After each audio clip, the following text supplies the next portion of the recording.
네, 여러분 안녕하세요. 2011 수능 특강의 노현서입니다. 자, 이제 우리가 모의평가 2회에 들어가요. 선생님, 지지난 시간인가? 모모에 나온 얘기 해줬지? 그치? 너무 멀리 생각하면 힘드니까 하지 말자고. 바로 다음 거, 그 다음에 해야 될 거, 이것만 생각하면 된다 그랬잖아. 우리 이제 모의평가 1회 끝났으니까 이제 2회만 생각하면 되는 거야. 얼마나 쉬워, 그치? 자, 이번 시간, 자, 모의평가 새로운 걸 들어가다 보니까 앞부분에 여전히 역시 뭐가 나와요? 쓰기, 어휘, 어법 문제가 나온다. 그래서 오늘은 쓰기, 어휘, 어법 관련된 7문제만 풀고 가도록 하겠습니다. 자, 선생님이 첫 번째 모의평가 그 1회에서는, 모의평가 1회 첫째 마당에서는 어때? 하나하나 다 설명해줬지. 이제 그런 거 안 해줘도 되지? 중요한 것만 딱딱 짚고 넘어갈 거야. 잘 따라와야 된다. 뭐 이미 풀어왔을 테니까. 그죠? 또 오늘도 나의 기대를 배신하는 건 아니겠지. 자, 보자. 1번 봅시다. 자, 1번 문제 뭐야? 연상하기 문제야. 자, 연상하기 문제 제일 먼저 뭐 봐준다? 주제 본다. 모든 쓰기 문제는 첫 번째로 뭘 본다? 주제를 확인해야 됩니다. 자, 그러면은 주제를 보니까 주제 뭐야? 바람직한 삶의 모습이야. 뭐 이렇게 포괄적인 주제가 뭐 다 바람직한 삶의 모습과 관련이 있겠지. 그치? 이건 주제에서 벗어나기도 힘들다. 그럼 이제 뭘 봐야 돼? 연상한 의미에서 구체화한 내용, 이게 적절한지를 봐주라는 거죠. 자, 그럼 봐 얘들아. 앞에 그림 있잖아. 차관의 대상. 막 그림이 5개가 나와 있어. 자, 이 5개 중요할까? 아니야. 자, 이 그림에서 자 연상의 의미 나오는 거 있잖아. 이 과정에서는 거의 문제가 없어요. 여기에서는 이게 잘못돼서 답인 거는 없어. 주로 답이 되는 거는 어디서 잘못됐냐? 이 연상한 의미에서 뭐 구체화한 내용. 이 과정에서 탈이 나는 거야. 이 과정이 잘못돼 있는 게 답이란 얘기지. 그러면 한번 볼래? 자, 어때요? 여기 나와 있는 이 의미에 관련된 내용과 여기에 나와 있는 내용들이 조화롭게 대응이 돼야 돼. 그러면 1번부터 봐봐. 1번. 길 잃은 배의 지표가 된다라고 돼 있잖아. 그럼 여기서 길을 잃었다라는 말과 대응될 수 있는 게 뭐가 되겠어? 삶의 방향을 잃었다? 이거잖아. 그치? 길 잃은 배에게 지표가 된대, 불이. 그럼 여기에서는 삶의 방향을 잃은 사람들에게 지표가 되면 되잖아. 뭔가 안내를 해주면 되잖아. 그래서 뭐 바람직한 길로 인도해주면 된다. 문제 없어. 1번은 괜찮다고. 자, 그 다음에 2번 볼까요? 자, 2번 보면 어둠을 밝혀서 앞으로 나가게 한다. 이거래. 자, 그러면 어둠과 관련된 게 이쪽으로 오면 뭐가 될까? 부당한 현실. 그래, 부당한 현실. 이 어둠을 밝힌다. 어둠을 몰아낸다는 거잖아. 부당한 현실을 몰아내는 거야. 그러려면 맞서 싸워야 되지. 그러면서 앞으로 나아간다는 걸 어디에다 대응시켰어요? 여기다가 밝은 미래를 지향한다. 미래를 바라본다. 앞으로 나아간다. 대응이 되죠. 그쵸? 됐고. 자, 그 다음에 3번. 자, 3번. 앞날에 희망을 준다. 자, 앞날에 희망을 준다라는 건 뭐야? 자, 오른쪽에 뭐라고 구체화해놨니? 자, 어려운 환경 속에서도 자신의 꿈을 향해 당당하게 걸어가는 사람이 되어야 한다. 환경이 어렵다 하더라도 희망을 가지고 꿈을 가지고 나아가자는 거잖아. 3번도 역시 제대로 구체화됐단 말이야. 자, 그 다음에 4번 볼까? 자, 제 몸을 태워 온기를 전한다. 자, 제 몸을 태운다. 자기 스스로를 태운다. 자, 오른쪽으로 가게 되면 여기에서 어떤 말과 대응이 돼요? 그게 자신을 희생한다는 거지. 그치? 자기를 태운다. 자신을 희생해서 온기, 따뜻한 기운을 전한다는 거. 어디에 대응될 수 있어요? 이웃의 삶을 돌본다. 그죠? 자, 그래서 4번도 적당해. 여기서 문제가 발생하겠네. 지금까지 답이 없으니까. 뭐야? 옛 추억을 환기한대. 자, 그러면 옛 추억, 뭔가 과거와 관련된 그런 내용이 나와야 되지 않겠어? 그런데 여기 구체화한 내용을 보면 뭐라고 나와 있니? 바쁜 일상 속에서도 주변을 돌아보며 사람들의 아픔을 돌보아야 한다. 얘들아, 주변? 사람들의 아픔? 이건 옛 추억이랑은 관계가 없지 않니? 그죠? 자, 그러니까 여기 나와 있는 연상에는 의미와 오른쪽에 나와 있는 구체화한 의미가 어때? 서로 연결이 안 되고 있지. 자, 그래서 5번이 뭐 정답 요렇게 골라주면 돼. 자, 그래서 이런 형식으로 된 문제들 기출에도 많이 있었어. 1, 2, 3, 4, 5에 각각의 그림을 주고, 그치? 연상 문제는 그림 하나로 답하는 게 있고 각각의 그림을 주는 게 있잖아. 각각의 그림을 주고 의미, 그리고 구체화한 내용, 이렇게 3단계로 문제를 구성할 경우 여러분이 봐야 되는 건 이게 아니야. 자, 이 과정을 보는 거 뭐야? 시간 낭비야. 쓰기 문제는 시간 낭비 절대로 하면 안 된다 그랬지. 여기서 시간 낭비하는 순간 너희는 비문학 지문 날려버린다 그랬어. 이거는 너네가 고민할 게 아니라 여러분이 고민해야 하는 과정은 바로 이 부분이라는 겁니다. 그래서 이거 두 개만 가지고 풀어. 이거 볼 필요 없다. 알겠죠? 자, 그래서 1번의 정답 5번 찾았습니다. 자, 그 다음에 2번 보자. 자, 2번은 뭐와 관련된 문제냐? 글쓰기 계획. 자, 선생님이 문두를 읽어보고 거기에 글쓰기 계획이라는 말이 나오면 어떻게 해라 라고 가르쳐 줬을 텐데 배운 지 얼마 안 됐는데 또 모른 척 하신다. 외면하지 마. 고개를 들어. 자, 내 눈을 바라봐. 넌 대학을 가고. 자, 내 눈을 마주치란 말이야. 자, 얘기해봐, 이제. 선생님 뭐라 그랬어? 글쓰기 계획이라는 말이 나오면 뭘 찾아라? 이거는 뭐에서 문제가 걸린다? 그렇지. 첫 번째 주제. 하나야? 두 개잖아. 내 눈을 바라봐. 다시 얘기해봐. 뭐야? 두 번째. 예상 독자잖아. 자, 글쓰기 계획 문제에서는 일단 답이 될 수 있는 게 뭐냐? 예상 독자를 착각하는 경우. 아니면 주제에서 벗어나는 내용. 이게 다야. 여기서 답 나온다고. 그러면 일단 우리 뭘 확인해야 돼? 주제와 예상 독자. 뭔지 확인해보자. 주제는 어디 나와 있어? 주제는 항상 문두에 제시된다. 문두 봐봐. 뭐라고 돼 있어? 청소년의 건전한 놀이문화 조성이라고 돼 있죠? 그쵸? 청소년의 건전한 놀이문화 조성. 이게 주제야. 예상 독자는 누군데? 누구야? 그 밑에 보기에 주제문 봐보세요. 자, 바람직한 청소년 놀이문화를 조성하기 위하여 누구? 정부와 관련 단체가 적극적인 노력을 기울여야 된다는 거잖아. 됐지? 자, 그러면 예상 독자 누구다? 정부, 관련 단체, 이거네. 자, 그러면 자, 우리가 여기 나와 있는 기역, 니은, 디귿, 리을, 미음 중에 자, 주제에서 벗어나거나 아니면 예상 독자를 착각한 것이 있다. 찾아봐. 그럼 바로 답이야. 자, 일단 뭘 봐야겠어? 예상 독자와 관련된 기역을 나 같으면 제일 먼저 보겠다. 자, 예상 독자 설정. 보니까 뭐라고 돼 있니? 정부의 관련 부처 담당자, 그 다음에 문학의 단체 관계자, 이렇게 돼 있지. 그치? 예상 독자는 제대로 설정이 됐네. 기억에는 문제가 없어요. 그 다음에 니은, 디귿, 리을, 미음 또 다발아니네? 다 볼 필요 없죠. 왜? 주제에서 벗어나기 쉬운 내용은 주로 어디 들어가 있을까? 해결 방안에 들어가 있을 거라고. 자, 선생님 중간 거 다 생략하고 리을 볼 거야. 자, 해결 방안을 제시하는데 주제에서 벗어난 방향으로 제시한다거나 아니면 예상 독자를 착각했다거나 그런 내용이 해결 방안에 많이 들어있어. 그러니까 봐. 글쓰기 계획 문제는 형식이 굉장히 많아. 이런 형태가 아니라 다른 모양으로도 가능해. 다른 형식의 문제로도 글쓰기 계획을 낼 수 있어. 하지만 어떤 형태가 나오든 여러분들이 보실 거는 주로 이런 해결 방안 부분을 보면 주제에서 벗어나는 거 찾아낼 수 있다는 거예요. 주로 그런 데에다가 답을 심어 놓으니까. 그럼 봐봐. 해결 방안 제시. 리을에 뭐라고 들어가 있나 볼까? 청소년들을 위한 놀이 공간을 조성한다. 이건 어때? 주제에 맞지? 주제가 뭔데? 건전한 놀이문화 조성이잖아. 문화를 조성하기 위해 공간을 만들어주면 되잖아. 그런데 두 번째 걸 볼래? 기성문화에 대한 청소년들의 인식 전환 촉구라고 돼 있어. 얘들아, 청소년들의 인식 전환을 촉구한다는 건 이걸 누가 보라는 거야, 이거를. 청소년, 니네들 인식이 잘못됐으니까 인식을 바꿔. 누가 보라는 거야? 청소년이 보라는 거지. 근데 지금 예상 독자 청소년 있어, 없어?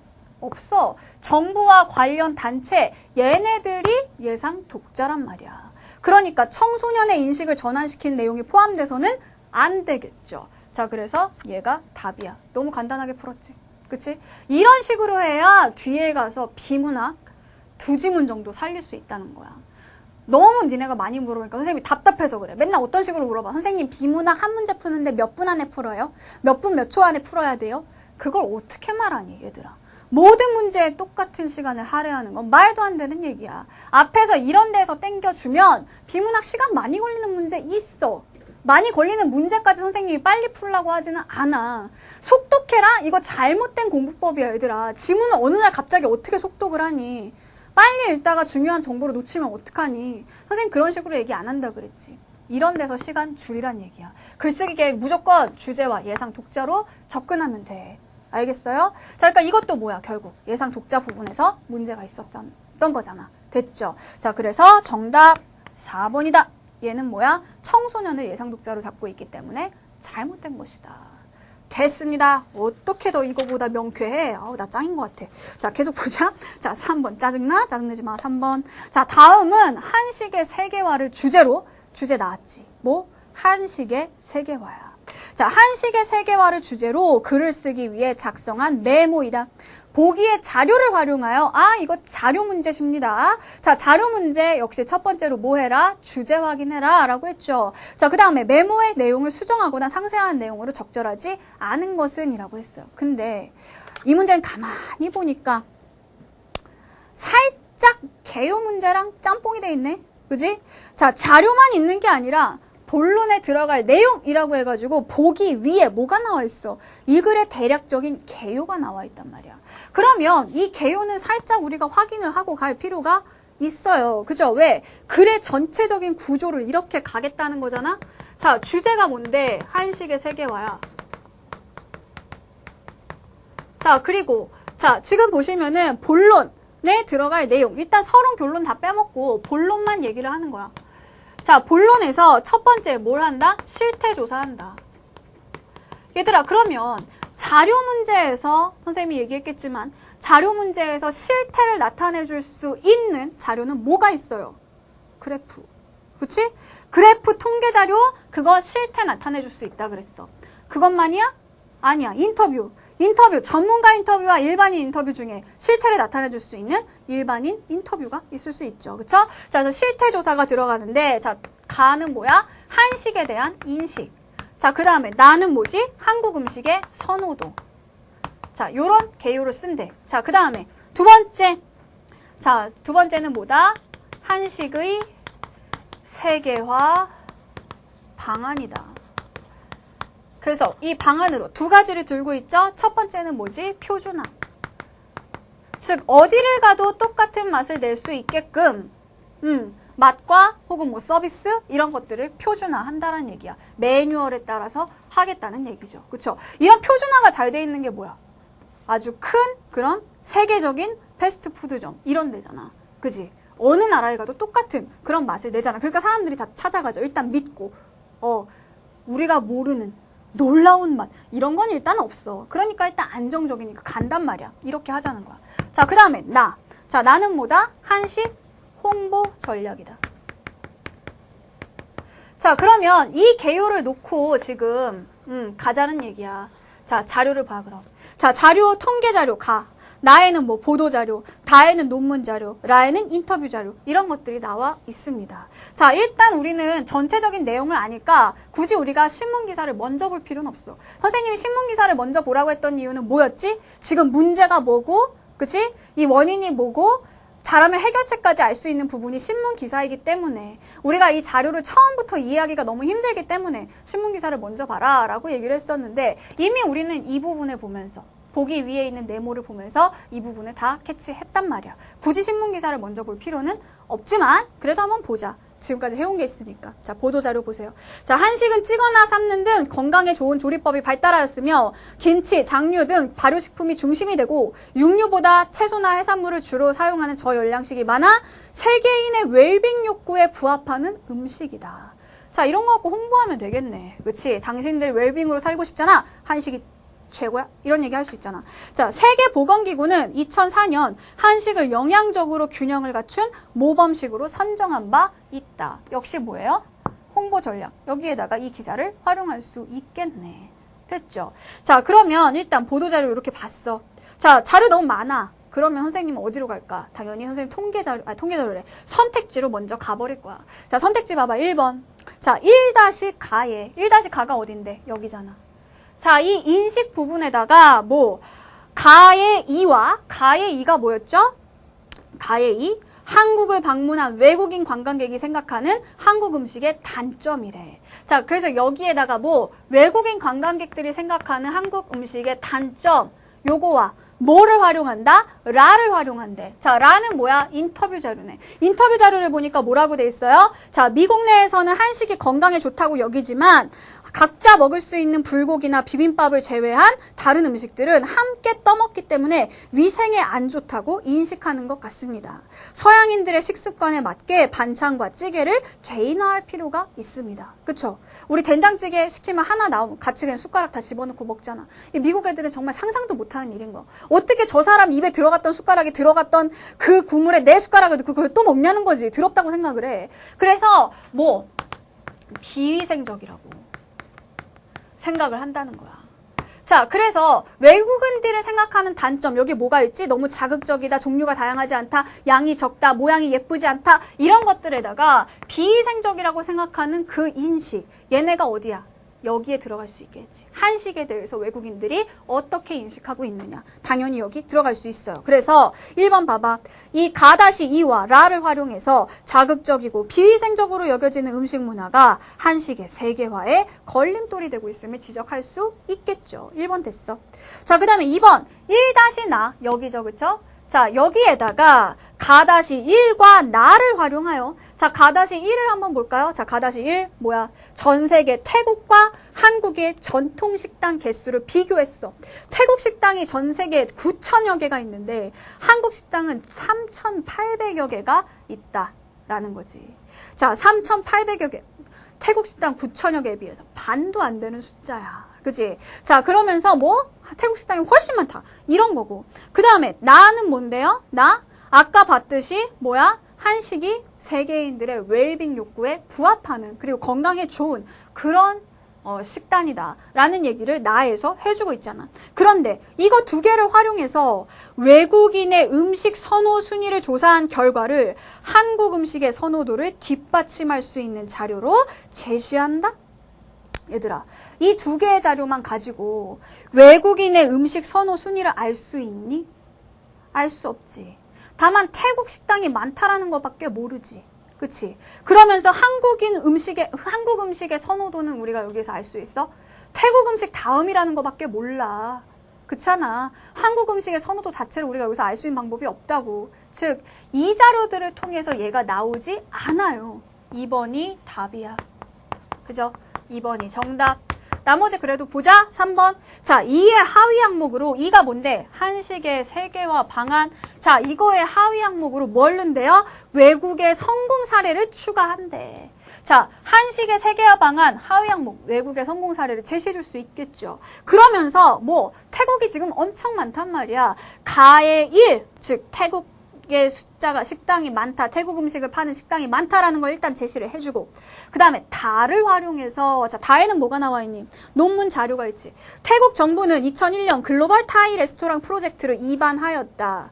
그래, 이랬으니까 된 거지. 어쩐지 그럴 줄 알았어. 자, 뒤이어 2004년에는 태국 음식의 국제화를 위한 태국 음식 표준화 작업인 키친 오브 월드라는 음식 프로젝트를 추진했다. 즉, 정부의 노력이 있었기 때문에 가능해졌다는 거야. 결국 우리 한식당의 2배 이상의 태국 식당이 생겨나게 됐다는 겁니다. 태국 음식의 표준화, 모델화를 위한 정부 인증 시스템을 도입한 것이다. 자, 그래서 3번 뭐야? 가-1과 다를 활용하면 태국 음식의 세계화 성공 이유를 구체화할 수 있겠죠. 그쵸? 하위 항목 됩니다. 자, 그다음에 4번 2-가. 2-가 뭐야? 표준화.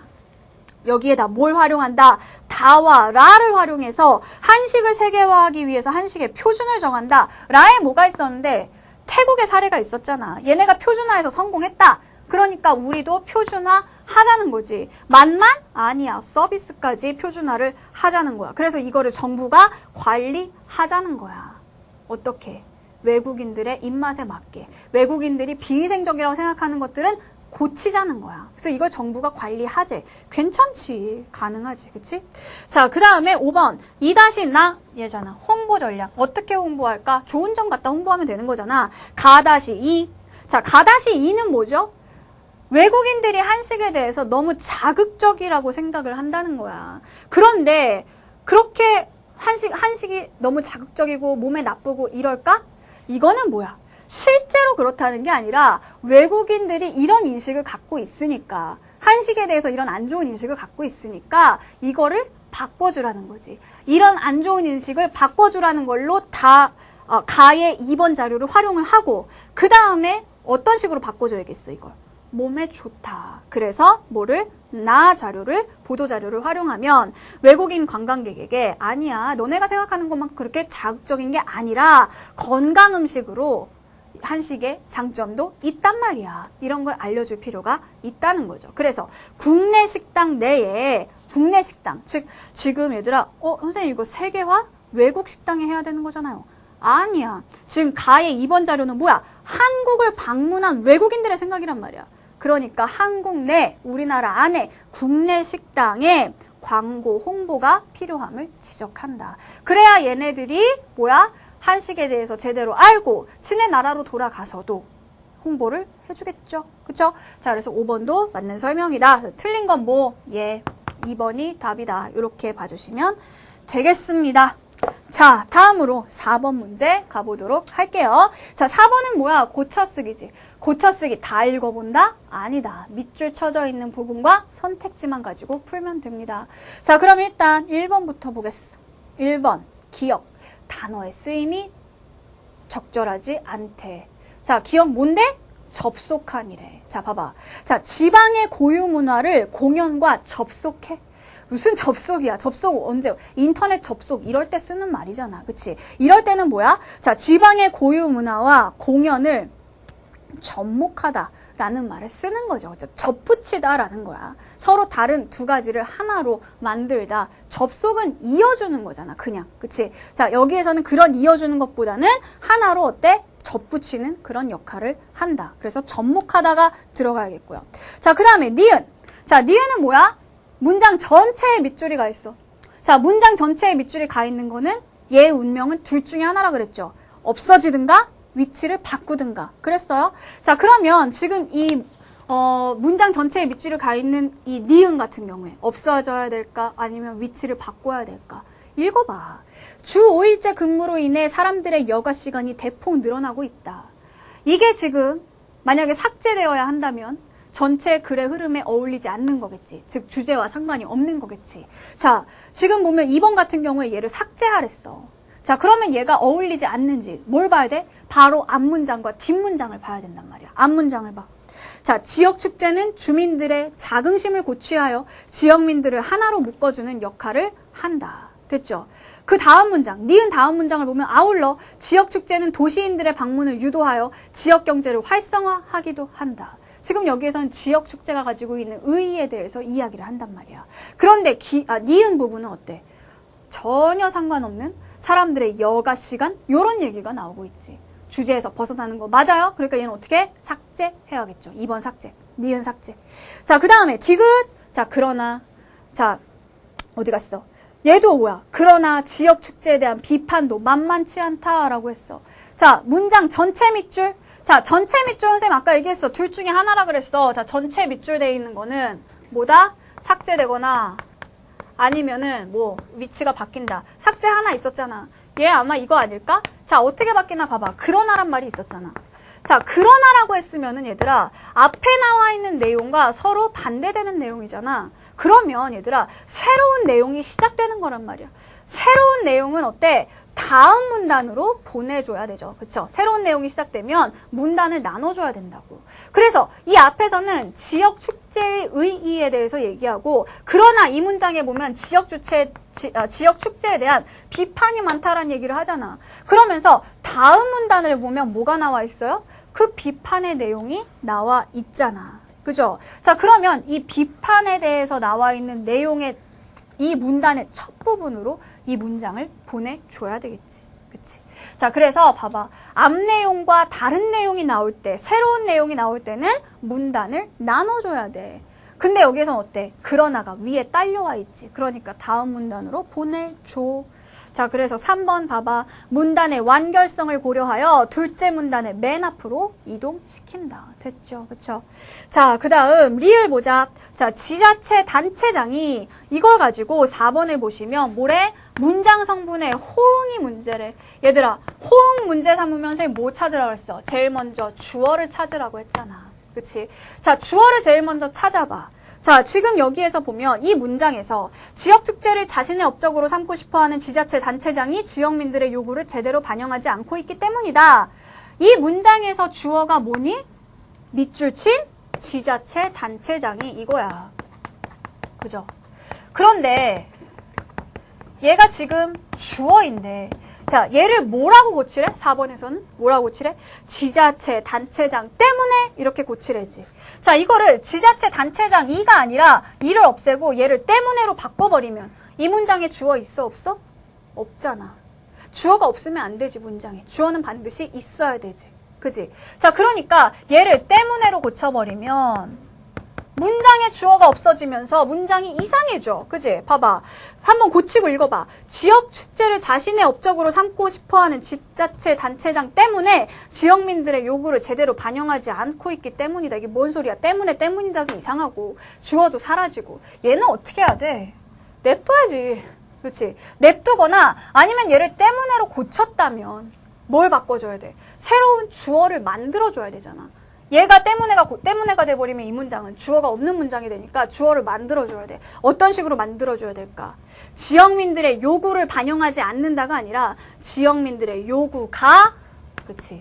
요구가 제대로 반영하는 게 아니지. 요구를 할 때는 반영하는 건데 요구가니까 반영되지. 이렇게 돼야 되잖아. 그치? 새로운 주어를 만들어주면서 뒤에 있는 반영하지를 반영되지로 고쳐줘야 돼. 단순히 얘만 때문에로 고치는 거는 좋은 방법이 아니라는 거죠. 자, 그래서 얘가 정답이다. 4번 정답. 마지막 5번은 뭐예요? 자, 그래서 이거 뭐니? 접속어 관계 따져주는 거죠. 그쵸? 자, 그래서 얘는 어떻게 해줘야 된다? 앞뒤의 내용을 보면 어떠니? 앞에는 요즘 지역 축제가 이런 식으로 잘못된 방향으로 흘러가고 있어. 뒤에는 뭐가 나와? 진정한 지역 축제는 이런 거야. 선생님 요새 손에 힘이 없나 봐. 운동을 해야겠어. 자, 진정한 지역 축제는 이런 거야. 지금 하는 지역 축제는 진정한 게 아니야. 즉 앞뒤의 내용이 서로 어떻게 돼? 반대되고 있잖아. 자, 반대되고 있으니까 여기에는 그래서가 들어가면 돼, 안 돼?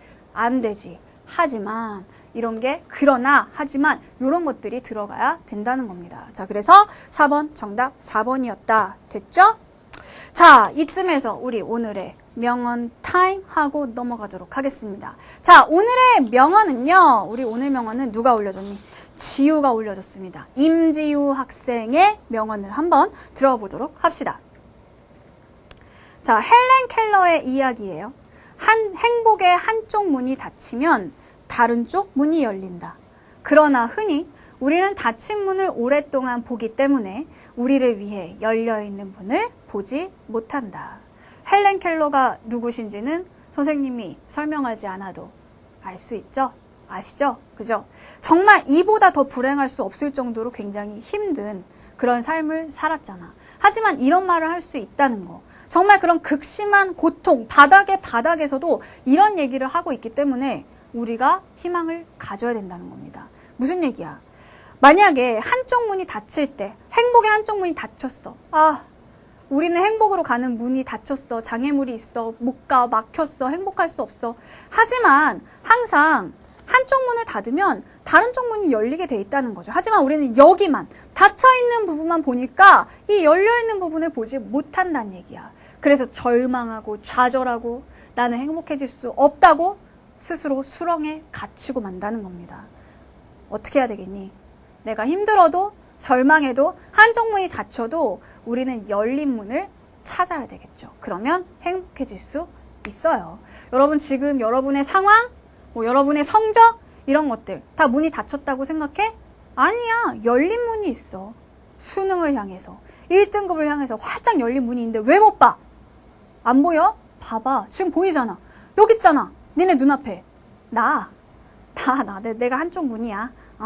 또 민망하게 만들어 너희가 나를. 자, 열린 문을 보세요. 아시겠죠? 그 문을 열고 행복으로 가면 돼. 알았지? 자, 그러면 5번째 문제, 5번 문제 갑시다. 자, 5번 문제 이거 뭐지? 조건에 맞는 표현 문제잖아. 이거 배틀시켜서 남은 애만 가지고 풀자라고 했죠. 그쵸? 모든 조건 다 만족시켜야 되는 거기 때문에. 알겠어요? 이 문제는요. 같이 한번 화면 보면서 풀어보도록 할게요. 자, 봐봐. 지금 일단 조건이 이렇게 보기에 나와 있는데 주제가 사실은 있었어. 위에 있지. 자, 문들을 보면 주제가 뭐예요? 청소년을 대상으로 한 국토순례 참가를 유도한대. 즉, 국토순례 참가 유도. 참가하게 하라는 거야. 이게 주제야. 이 내용은 당연히 포함을 하고 있어야겠고요. 자, 비유적인 표현을 사용했는지 봐달라는 거야. 다음으로 간접적으로 권유한다. 이거 선생님이 지난번에 알려준 적 있지? 이거 조금 더 꼬아서 내서 어렵게 내면 뭐라고? 완곡하게. 자, 완곡하게의 뜻이 뭐라 그랬어요? 완곡하게, 간곡하게 제발 와주세요. 이게 완곡한 거라 그랬니? 아니라 그랬지. 돌려 말하기라고 했어. 즉 간접적으로 말하는 거야. 그러면 어떤 말 있으면 안 돼? 꼭 오세요. 꼭 동참합시다. 합시다. 뭐 이런 거. 이런 식으로 대놓고 말하면 안 된다는 거야. 그죠? 다른 말로 바꿔서 표현을 해야 돼. 자, 그러면 일단 선생님 뭐 먼저 볼까? 선생님 비유 먼저 찾아보도록 할게. 자, 1번부터 보자. 국토순례는 결의사랑의 출발입니다. 우리의 땅 구석구석을 두 발로 밟아봅시다. 야, 여기 비유 있냐 없냐? 비유? 없는데요? 선생님 이거 A는 B다. 은유 아니에요? 이렇게 물어본다. 또 공부 잘하는 애들이 이런 거 자꾸 딴지 걸죠. 자, 얘들아, 국토순례는 결의사랑의 출발이다 라고 했을 때 그러면 국토순례가 원관념이야. 결의사랑의 출발이 보조관념이야. 그러면 얘가 결의사랑의 출발이라는 게 뭔가 국토순례를 표현하기 위해서 끌어온 대상이냐고. 어떤 대상이 아니잖아. 그치? 얘는 비유가 아니야. 은유 아니다. 1번 땡. 얘는 그냥 안 봐. 자, 그 다음에 2번. 자, 청년은 조국의 내일을 위해 오늘을 준비해야 합니다. 대한민국의 미래를 향해 힘차게 전진합시다. 여기 비유가 어딨나? 여기 비유 없죠. 2번도 땡. 자, 3번 볼까? 국토순례는 스스로 변화할 수 있는 기회를 제공합니다. 우리나라 젊은이의 강한 의지. 여기 비유 있어 없어? 여기도 비유 없어. 3번 땡. 뭐 이렇게 자꾸만 점점 좁혀져 갈래? 잘하면 하나만 있을 수도 있겠다. 4번 보자. 자, 여러분이 흘린 땀 한 방울은 국가 발전의 주춧돌. 이거네. 자, 너희들의 그 땀 한 방울이 뭐다? 국가 발전의 주춧돌이다. 주춧돌이 뭐야? 건축을 할 때 기본이 되는 그 돌이지. 그치? 근데 딱 이 기본이 되는 그 돌. 진짜 그 돌이야? 야, 우리가 막 국토순례 하는데 돌이 나오냐 여기서? 땀을 흘리잖아. 땀을 여기에 비유하고 있단 말이야. 여기는 비유가 있네요. 그쵸? 자, 5번에 비유가 없으면 참 좋겠는데. 5번 한번 볼까? 자, 에이 비유 있다. 뭐 있어? 처럼.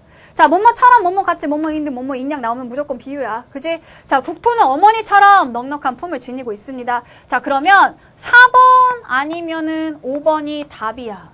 자, 근데 그럼 이제 두 번째 조건 간접적으로 권유해야 되죠. 그죠? 자, 그러면 4번을 한번 다시 볼까요? 자, 헤헤헤 동참하도록 합시다. 이거 뭐야? 우리 모두 국토순례에 동참합시다. 이거 있으면 된다? 안 된다? 안 된다. 얘는 너무나 직접적으로 직설적으로 권유를 하고 있네. 이 조건에 어긋나죠? 4번 땡. 마지막 하나 5번이 남는 거지. 그치? 자, 5번에 보면 야, 선생님 함께 걸으면 이거 뭐? 걷는 게 뭐? 지금 권유하는 게 뭔데? 걷자. 이거 권유하는 거야? 아니야. 국토순례에 참가라는 거를 권유하는 거지. 걷는 거 자체는 문제가 안 된다는 거야. 걸으면서 이런 거 해보자. 사실 그 안에 뭐가 있어? 국토순례에 와서 걷는 거야, 사실은. 그지? 그러니까 걷다 자체는 이거를 직접적으로 내세운 건 아니죠. 함께 걸으면서 이런 거 느껴봐. 충분히 간접적인 얘기가 될 수 있다는 거야. 5번이 정답. 요렇게 보시면 되겠죠? 자, 그래서 우리가 쓰기 5문제 다 풀었어요. 이제 6번, 7번 어휘어법 문제 남아있는데 그래, 선생님도 너희들 마음 알겠다. 여기에서 어휘어법 어떠니? 다 보기들이 또띠 또 이렇게 보였지. 그치? 뭔 소린지 몰라. 왜? 7번 일단 보기가 뭐야? 품사 나와. 너는 품사 나오면 일단 머리 아파. 그죠? 그 다음에 6번 보니까 새로운 개념 나왔어. 이 형태. 그러면서 막 형태에서 갑자기 중학교 때 악몽이 떠올라. 중학교 때 선생님 막 자꾸 막 중간고사 주관식 문제로 형태소 분석 이런 거 냈지. 그치? 자, 수능은 그런 거 아니야, 얘들아. 형태소 하나하나 분석하라는 문제 안 나옵니다. 분명 보기에서 뭔가 자료를, 지식을 제시를 해줘. 이 지식을 가지고 사례에다가 적용하면 되는 거야. 알겠죠? 자, 그러면 하나하나 읽으면 돼요, 얘들아. 시간을 가지고, 여유를 가지고 읽어보도록 하세요. 자, 일단 우리가 보기 1을 한번 봅시다. 자, 보기 1. 의미를 갖는 말의 최소 단위로서 형태소는 동일한 의미를 가지고 있음에도 불구하고 특정한 환경에서, 자, 문법 문제에서는 환경이 정말 중요하다라고 선생님 얘기했어. 이 환경은 뭐라 그랬어? 어머, 자연환경이 아름다워. 가정환경이 좋지 않아. 이 환경 아니라 그랬어. 문법에서의 환경은 뭐다? 위치라 그랬어. 조건이라 그랬어. 얘가 어떤 조건에 처해 있느냐, 즉 어떤 위치에 있느냐, 즉 그 말의 앞에 뭐가 있고 뒤에 뭐가 있냐는 거야. 앞뒤에 뭐가 있느냐, 이게 바로 뭐 문법에서 말하는 환경인 겁니다. 계속 나오잖아. 이렇게 중요하다니까. 자, 특정한 환경에서 형태를 달리하기도 한다는 거야. 즉 똑같은 의미를 가지고 있는 것들이 앞뒤에 뭐가 오느냐에 따라서 형태가 달라진대. 그 각각을 이 형태라고 한다는 거지. 이가 뭐야? 다를 이자를 써서 환경에 따라 앞뒤에 뭐가 오느냐에 따라서 형태를, 즉 그 모양을, 형태는 모양이야. 자, 그 모양을 달리한다라는 뜻에서 이 형태란 말을 쓴다는 거예요. 자, 이 형태는 그 실현되는 조건에 따라, 조건, 환경 똑같은 말이야. 그 위치에 따라서, 쉽게 말해서 위치에 따라 의문론적 이 형태와 형태론적 이 형태로 나눌 수 있다라고 돼 있습니다. 여기에서는 꼭 위치라는 의미로만 쓰인 건 아니네. 그치? 좀 더 넓은 의미로 쓰였어. 자, 아음절이 모음으로 끝나는지 자음으로 끝나는지와 같이 의문론적 조건에 따라 형태가 바뀌어 나타나는 것이 전자이다. 얘들아, 우리가 전 시간에 선생님이 이야기는 화용론이야 하면서 얘기했던 거 기억나? 다른 것도 알려줬지. 자음, 모음 뭐 이런 것과 관련돼 있는 거는 뭐라 그랬어요? 의문론이라 그랬잖아. 그러니까 여기도 봐봐. 모음이냐 자음이냐 이런 것들과 관련 있는 거는 의문론이야. 자, 그 다음에 두 번째, 특정 어미가 특정 용언, 어간과만 결합할 때. 이건 뭐야? 어미와 어간이 결합해서 단어를 만들잖아. 단어와 관련된 건 뭐라 그랬어? 형태론이라 그랬어. 자, 그래서 이런 거는 뭐다? 형태론적 조건에 따라 형태가 바뀌어 나타나는 것이 후자이다 라고 돼 있지. 자, 정리하면 이거야. 자, 이 형태가 있는데, 자, 이 형태라는 것은 조건에 따라, 환경에 따라 달라지는, 형태가 달라지는 현상을 얘기하는 거야. 그런데 이 형태에는 두 가지가 있어. 첫 번째, 우문론적 이 형태가 있고, 그 다음에는 형태론적 이 형태가 있어. 의문론적 이 형태라는 거는 뭐예요? 얘는 의문에 따라서, 즉 앞에 오는 게 자음이냐 모음이냐에 따라서 형태가 달라질 때, 이거를 의문론적 이 형태라고 하는 거고, 형태론적 이 형태는 뭐다? 어간과 어미의 결합, 이때 나타나는 게 형태론적 이 형태다. 일단 이거 두 개를 갖고 있어야 돼. 그래야 우리가 보기를 선택지를 해석할 수 있겠죠. 자, 그러면 이 개념을 가지고 한번 보기 2를 보도록 할게요. 같이 보죠. 자, 지금 봐봐. 지금 이 6개의 예문이 나와 있는데, 자, 봐봐. 아, 이 형태가 이런 건가 봐. 똑같은 의미인데 얘들아, 가를 쓸 때가 있고 이를 쓸 때가 있잖아. 그치? 똑같이 목적어인데 을을 쓸 때가 있고 르를 쓸 때가 있잖아. 근데 얘네 둘이 하는 역할이 다르니? 뜻이 다르니? 똑같다는 거야. 하는 역할 뭐야? 둘 다 앞에 있는 말을 목적어로 만들어주는 거야. 얘네는 뭐니? 둘 다 앞에 있는 말을 주어로 만들어주는 역할을 한다는 거지. 결국 뭐야? 여기에서 기능, 의미 같은데 뭐니? 환경에 따라서 어떤 거는 이로 쓰고 어떤 건 가로 쓰고 어떤 거는 을로 쓰고 어떤 건 르로 쓰고, 이런 게 바로 이 형태라는 거지. 즉 을과 를, 얘네는 뭐니? 이 형태. 이와 가, 얘네도 역시 이 형태라는 얘기야. 비슷한 게 뭐가 있어? 와, 과 이런 것도 있잖아. 그치? 응. 사과와 귤, 과. 그죠? 자, 똑같이 앞뒤에 거를 묶어주는 역할을 하는데 형태만 달라지는 거지. 아, 이게 이 형태구나 이제 확실히 알겠죠? 자, 그러면 이걸 가지고 문제를 풀어봐. 먼저 1번부터 봅시다. 자, 1번. 기역, 니은, 디귿을 통해서 앞 음절이 모음으로 끝날 때, 얘들아, 앞 음절이 모음으로 끝난다? 이 말 어려워하지 말라 그랬지. 앞 음절이 모음으로 끝난다는 것은 이게 무슨 뜻이라 그랬어? 받침이 없다는 얘기야. 자, 받침이 없다. 자, 그러면 받침이 없을 때는 뭘 쓴다? 목적격 조사 르를 쓴다. 자, 지금 비교의 대상이 이건가 봐. 자, 기역, 니은, 디귿을 봤을 때, 자, 생선을, 연어를, 그쵸? 그 다음에 장작을, 이렇게 봤을 때, 받침이 없는 거, 봐봐. 연어. 뒤에는, 받침이 없잖아. 엉이 아니잖아. 그치? 뒤에는 뭐? 르리 와. 그 다음에 앞음절이 자음으로 끝난다. 자, 자음으로 끝난 건 뭐겠어? 반대로. 받침이 있는 거겠지? 받침이 있을 경우엔 을. 받침이 있을 경우에 을. 이걸 써주고 있다. 1번 맞죠? 그쵸? 자, 그 다음에 2번. 기역, 니은, 미음을 통해서 자, 지금 이제 우리가 봐야 되는 건 뭐지? 이와 가야. 자, 기역, 니은, 미음을 보니까 자, 고양이, 가, 그쵸? 곰, 이. 자, 미음엔 뭐 있어? 너희들, 이라고 돼 있어. 이것도 역시 뭐예요? 자, 모음으로 끝날 때는 즉 받침이 없는 애는 고양이, 곰, 너희들 중에 얘가 받침이 없죠. 끝에. 이 경우에는 뭘 쓴다? 가를 쓰고. 앞 음절이 자음으로 끝날 때, 즉 받침이 있을 때 곰, 이 미음 받침, 그치? 그 다음 너희들, 리을 받침. 이게 있을 때는 뭘 써준다? 주격조사 이를 써준다. 이것도 역시 뭐야? 주격조사의 이 형태다라는 얘기지. 됐지? 1번하고 2번은 너무 쉬워. 그냥 우리가 이 표를 보기를 보는 방법을 안내해주는 문제인 거야. 그쵸? 자, 그 다음에 3번부터가 이제 문제야. 왜? 3번부터는 우리가 아까 골치 아프게 생각했던 의문론적 이 형태와 형태론적 이 형태를 구분해야 돼. 3번 문제부터. 자, 근데 아까 이야기했듯이 얘들아. 자, 의문론적 이 형태라는 거는 뭐야? 환경이 자, 앞에 있는 게 자음이냐 모음이냐에 따라서 형태가 달라질 때 의문론적 이 형태라 그랬어. 그럼 지금 우리가 살펴봤던 이가와 을를 같은 거는 이게 되겠죠. 그쵸? 앞이 모음으로 끝나냐 자음으로 끝나냐에 따라서 그치? 받침이 없느냐 있느냐에 따라서 형태가 달라진 거잖아. 다른 거 하나도 상관없이. 그쵸? 자음 모음에 따라서 형태가 달라진 거기 때문에 이 이가와 을을은 뭐다? 의문론적 이 형태가 됐다. 그 다음 형태론적 이 형태는 언제 나타난다? 자, 어간과 어미. 자, 특정한 어간과 어미가 결합할 때 나타나는 게 형태론적 이 형태라고 했어. 자, 일단 그럼 3번부터 보자. 자, 디귿과 리을을 통해 볼 때, 자, 헷갈리니까 다 지워놓고. 자, 디귿과 리을, 지금 우리가 봐야 될 게 아라와 어라야. 이걸 보면은요, 아라와 어라는 앞 음절의 모음이 양성 모음인가 음성 모음인가에 따라 형태를 달리하고 있는 의문론적 이 형태구나.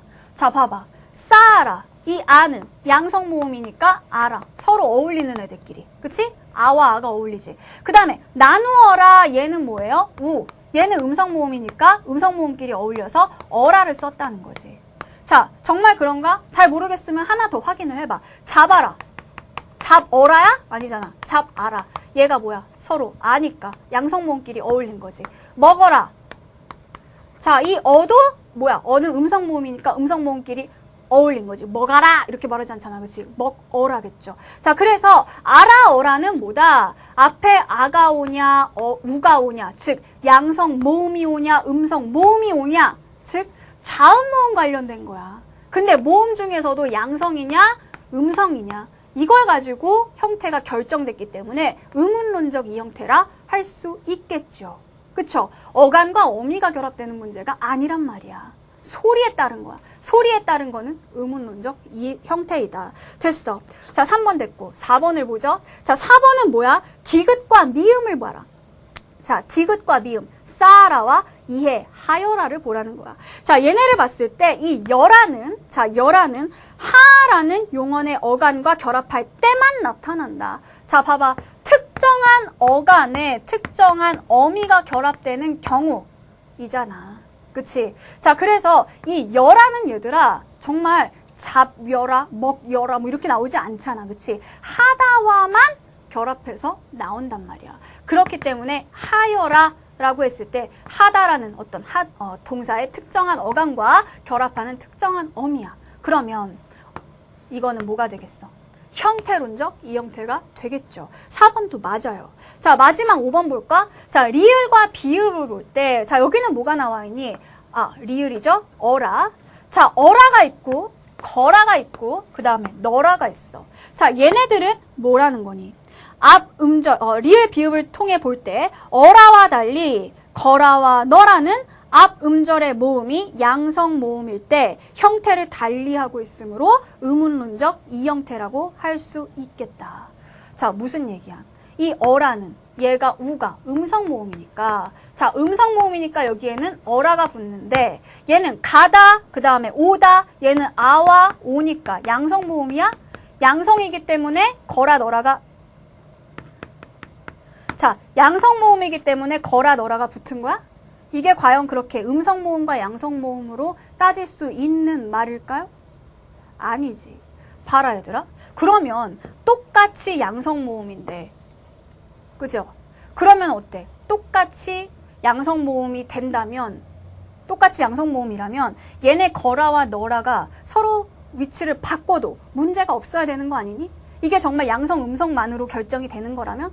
하지만 가너라라는 말이 있어 없어? 없어. 너라는 오다와만 결합하고 있다는 얘기야. 그래서 여라가 하다와만, 하다의 하와만 결합하는 것처럼 이 너라는 가너라? 안 돼. 나누너라? 안 돼. 싸라? 그럼 얘는 양성인데 얘도 그럼 너라가 붙겠냐? 싼너라? 안 된다는 거지. 너라는 양성이냐 음성이냐가 문제가 아니라 얘는 이거야. 오다의 오라는 특정한 어감과만 결합하는 어미다. 그러니까 얘는 뭐야? 의문론적 이 형태가 아니라 형태론적 이 형태라는 얘기죠. 자, 그래서 정답 뭐? 5번이다. 6번의 답은 5번이야. 자, 그래서 얘들아 중요한 건 뭐야? 보기에 나와 있는 내용을 제대로 분석을 할 수 있어야 된다는 거야. 그러고서 하나하나 그냥 공식에 맞게 해주면 된다는 거죠. 자, 마지막으로 7번 마찬가지입니다. 7번에서도 품사가 나와서 어렵긴 하지만 결국 이것도 환경의 문제야. 보기 한번 볼래? 자, 우리말에서는 동일한 형태의 단어가 각기 다른 품사로 쓰이는 경우가 있다. 즉, 모양은 똑같은데 글자로 써놓은 건 똑같은데 품사가 다르다. 얘들아, 품사가 다르다는 건 기능이 다르다는 얘기야. 자, 그래서 동일한 형태의 한 단어가 문법적 환경에 따라, 환경 역시 뭐 위치로 생각하면 되겠죠. 위치에 따라서 다양한 품사로 사용될 수 있기 때문이다. 그러면 선생님 여기에서 위치와 기능을 가지고 한번 풀어보도록 할게요. 1번부터 한번 보시죠. 자, 지금 1번에 이가 두 개가 있어. 그치? 자, 근데 지금 보면은 얘는 이는 이라고 해서 조사가 붙었잖아. 조사가 붙을 수 있는 말은 뭐야? 체언이야. 즉, 체언에는 명사, 대명사, 수사가 있는데 이때의 이는 뭐다? 대명사겠지. 그치? 자, 그 다음에 이 나무. 이 이는 뭐니? 나무를 꾸며주는 말이잖아. 그죠? 그럼 얘는 뭐야? 관형사야. 똑같이 이라고 써놨지만 어때? 얘는 조사가 붙는 체언, 즉 대명사. 얘는 뭐야? 나무를 꾸며주는 관형사. 품사가 다르죠. 대명사와 관형사로 다르다. 그죠? 환경을 보면 돼. 앞뒤에 뭐가 붙는지 보란 말이야. 얘는 봐봐. 자, 다섯, 이. 자, 뒤에 이라는 조사가 붙었어. 역시 조사가 붙었으니까 얘는 체언이야. 체언 중에서 수사가 되겠지. 여기에서는 이 다섯, 뒤에 조사가 붙은 게 아니라 사람을 꾸며주지. 얘도 뭐야? 뒤에 나오는 체언을 수식하는 관형사인 거지. 즉, 똑같이 다섯이지만 어때요? 수사 관형사로 품사가 달라요. 자, 그 다음 3번. 진짜 힘들었다와 진짜 같다 라는 말이 있어. 이 경우에 똑같이 진짜이지만 얘는 뭐야? 진짜 힘들었다. 힘들었다를 꾸며주는 말이잖아. 힘들다라는 말을 꾸며주는 말이니까 얘는 용언을 수식하는 부사이다. 그런데 여기서 진짜 같다 라고 했을 때 얘가 얘를 꾸며주니? 얘가 얘를 꾸며줘? 이 장난감은 꼭 뭐 같아. 이런 의미의 그 뭐야? 얘는 아니야. 장난감이 아니라 실물 같다라는 그런 의미잖아. 그래서 여기서 진짜는 뭐야? 명사라고. 자, 역시 어때? 서로 달라요. 기능이 다르잖아. 꾸며주지 않는단 말이야. 됐지?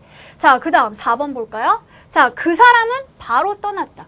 도착하면 바로 전화 연락을 해라. 자, 여기에서 바로는 어때? 떠났다를 꾸며주는 역시 뭐다? 부사다. 자, 이거는 뭐죠? 도착하면 바로 전화 연락을 해라. 여기에서 바로도 뭔가를 꾸며주네. 뭘 꾸며주니? 전화 연락을 하라는 거지. 그치? 역시 이것도 용언을 꾸며주니까 부사네. 둘 다 수식하는 기능을 하고 있기 때문에 얘는 같은 품사야. 4번이 답이야. 됐지? 5번. 저는 오늘부터, 자, 부터라는 조사가 붙었어. 즉, 여기에서 오늘은 조사가 붙을 수 있는 체언 명사야. 자, 여기에는 뭐죠? 오늘 해야 할 일. 즉, 오늘 하다. 얘를 꾸며주고 있잖아. 그러니까 얘는 뭐다? 하다. 동사를 꾸며서 얘는 부사다. 그래서 두 개가 다 어떻다? 품사가 다르다. 이렇게 봐주시면 됩니다. 그래서 여러분이 품사에 대해서 뭘 알고 있다. 내가 이 단어를 안다, 모른다. 이런 건 중요하지 않아. 문법 문제는 철저하게 뭘로 풀어? 환경, 즉 위치, 앞뒤의 조건을 가지고 푸시면 된다는 얘기예요. 아시겠죠? 자, 다음 시간 계속해서 모의고사 이어갈 겁니다. 자, 여러분 꼭 문제 풀어가지고 오십시오. 수고하셨습니다.